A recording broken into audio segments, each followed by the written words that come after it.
Hey guys, what's going on? This is Spuddy, coming to you from Spuddy's Boxing Cobbles. Make sure you subscribe. Now, let me tell you all something.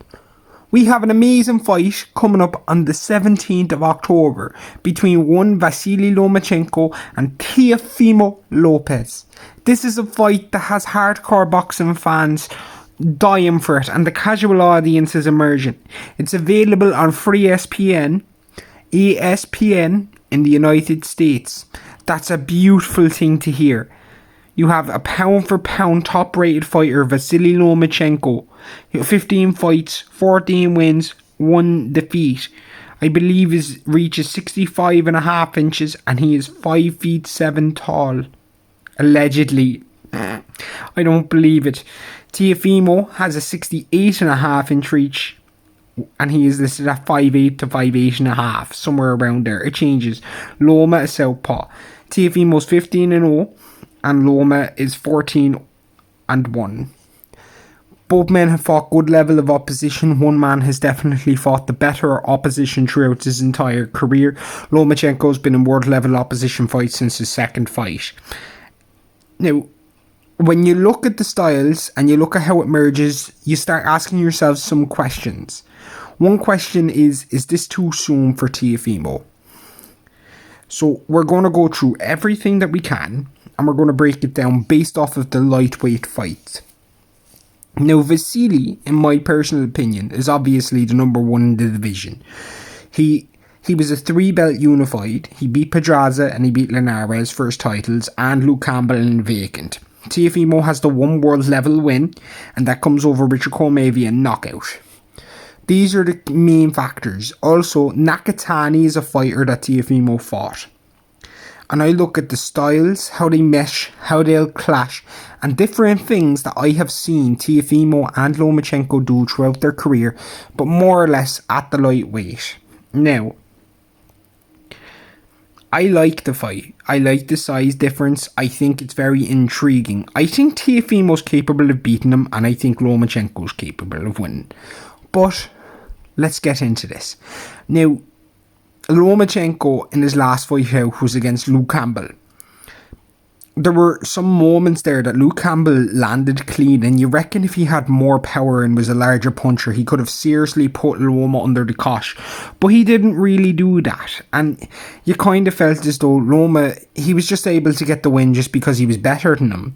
But if Luke had an equaliser, you'd be asking yourself the question, is it possible Luke could have won?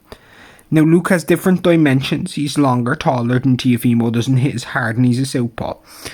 However, Teofimo, he's faster than Luke. He's more explosive. He comes out at you with more aggression. And that type of stuff makes it so mouth-watering. Like, if you look at Lomachenko, and you look at him at feather, and you look at him at junior featherweight, his feet have slowed down. He doesn't use his matador jab as much. He's more interested in slowly dissecting you later on in fights, and that's adaptation. He's shown his IQ is at an elite level, and he still does have the fastest feet. Even if his feet have slowed down, he's got the quickest feet in the division.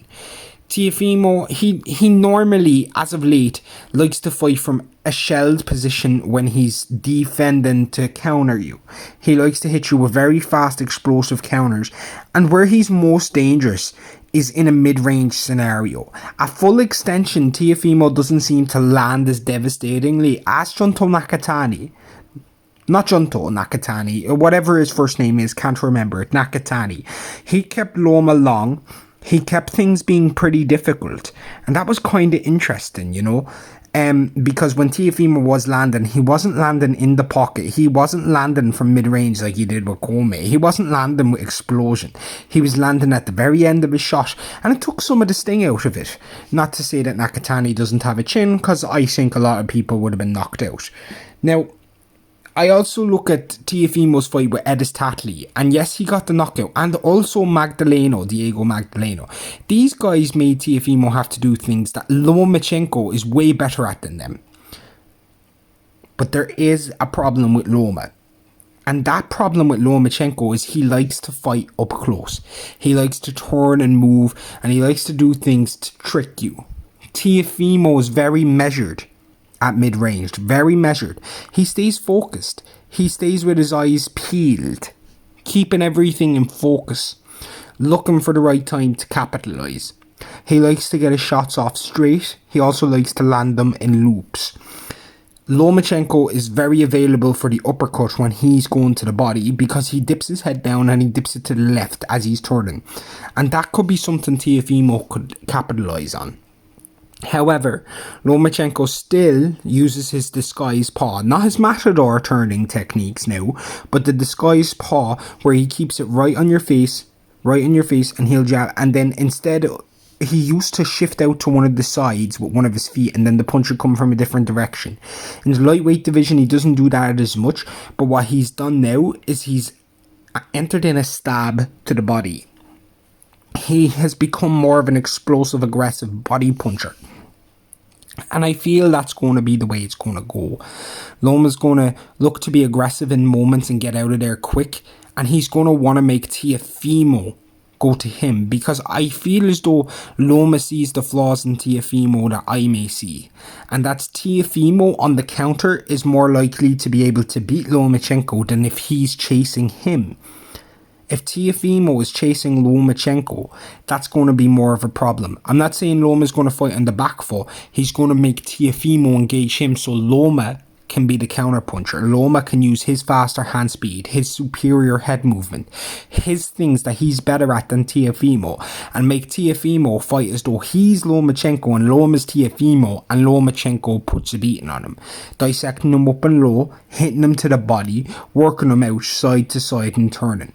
Now, at the same point, Teofimo's big, strong enough and aggressive enough to where if he lands, and he lands hard, if Lomachenko gets too ambitious, too over-accurate, he can hurt Lomachenko and he can rock him.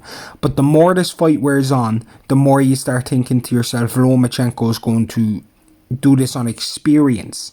Teofimo hasn't had this level of opposition before. He hasn't fought anyone like this. Loma's fought a lot of guys who are bigger than him, stronger than him, more powerful than him in the pros and in the amateurs. He's fought guys who have hand speed, razor sharp hand speed, guys who are capable of knocking you out, like a Jorge Linares, like a Pedraza. I'm not saying they hit necessarily as hard as Teofimo, one punch, or as explosive, but I do think their punching power can be quite vicious and very difficult to contrive. They also have a longer, more awkward style than Teofimo, because if Teofimo's in that Philly shell, you're going to be looking at it and you're going to be thinking, you don't want to be in a Philly shell with a dude whose ability to pivot on the turn, to pull the guard down, to change the angle, and is a southpaw, being able to line up directly for hooks to your body, to your mid-range, to everywhere you are. You do not need that. You don't want to enter that type of action. What you need to do, and I have seen Teofimo do this, is use an extended high guard, keeping it a good distance away from your face so that you can keep that paw at bay and you can close the distance. You don't want to be following Loma. You want to be cutting off the angle. But remember, Loma's ability to move into one angle and then change is the best in this sport. So as you're cutting that ring off and you follow him, and then you go to the left and he's gone to the left and you think you've got him, he's going to bounce out of there, he's going to turn you, he's going to be around your turning, and he's going to hit you. So with that said, I know a lot of people have been wondering what my prediction is, and my friend Mark shares the same prediction. I think that Teofimo Lopez is more than capable of winning this fight via a stoppage in the mid-rounds. However, I think Lomachenko's superior footwork, his experience, and his body shot placement, and the fact that I have seen what he can do to somebody fighting a Philly shell from an orthodox stance in the amateurs quite a lot. He is capable of dissecting that, moving away from it, and fighting a very different fight. And I think this is going to be different from Loma. It's not going to be as aggressive as people think it's going to be. I think he's going to be very controlled, very precise, and very, very, very smart in how he approaches this. Loma's going to fight on the counter. He's going to make Teofimo initiate. He's going to make him do something he doesn't do. Teofimo's not the counter puncher. Not in this fight. Teofimo's the aggressor. He's going to be the one trying to engage Lomachenko. Loma, whilst we all praise him for being one of the best come-forward inside fighters in the world, this man's ability to fight on the counter at mid-range, moving in and out and turning, is going to be the difference. So I'm picking Vasyl Lomachenko to beat Teofimo Lopez via 12-round unanimous decision, and I think he's going to drop Teofimo late on. I also think it's possible Teofimo can drop him. I think it's going to be about 116, 112, 116, 111, somewhere around there in those lines. I hope everybody takes that with a grain of salt. I hope you enjoy the fight as much as I will. And don't rule Teofimo out, because I do think he's capable of winning. Let me know what you think down below on what you thought of the prediction and who you have in the fight. Take care and peace.